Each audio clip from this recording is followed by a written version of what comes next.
Première Guerre mondiale ébranle les nations et les peuples de toute la planète, avec sa violence et son gigantisme.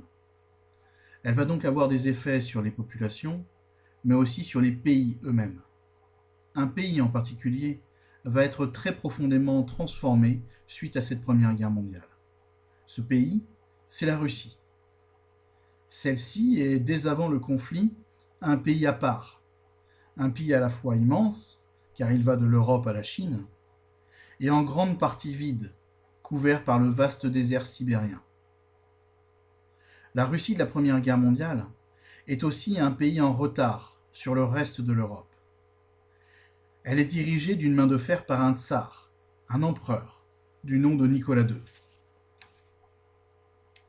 Ce dernier s'appuie sur l'Église chrétienne orthodoxe et sur la noblesse pour diriger une population encore très majoritairement rurale. La population est assez pauvre et les villes et l'industrie sont peu présents, à l'exception de quelques grandes agglomérations comme Moscou ou surtout Pétrograd. Pour la Première Guerre mondiale, la Russie s'est alliée à la France et au Royaume-Uni. Elle va donc combattre sur le front de l'Est de l'Europe les Ottomans et les empires centraux de l'Allemagne et de l'Autriche-Hongrie. Cependant, cette guerre moderne est épuisante pour le vieux système tsariste. Les morts sont nombreux, les destructions très importantes, et l'économie russe s'écroule.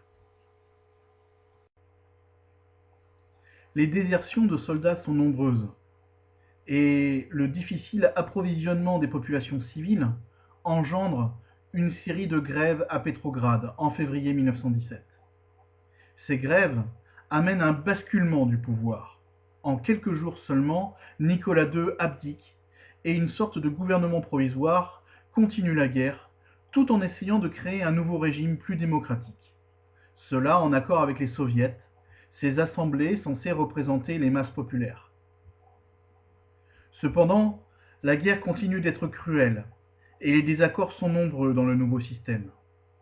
Un petit parti communiste, le parti bolchevique, dirigé par Lénine, va profiter de ces dissensions pour effectuer en octobre 1917 un coup d'État.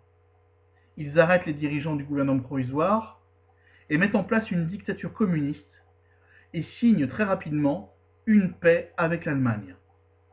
Ça y est, pour la Russie, la Première Guerre mondiale est finie. Mais cette révolution d'Octobre rouge n'arrête pas la guerre en Russie. Celle-ci devient une guerre civile, d'une grande violence entre partisans blancs, les partisans du tsar, les tsaristes, et armée rouge, communistes. Cette guerre ne finira qu'en 1923, par la victoire finale des communistes et par l'instauration d'un nouveau pays, d'un nouveau régime, l'URSS, en 1922. Ainsi, la Première Guerre mondiale a été le terreau d'où a jailli le système dictatorial soviétique, qui impactera toute la géopolitique du XXe siècle.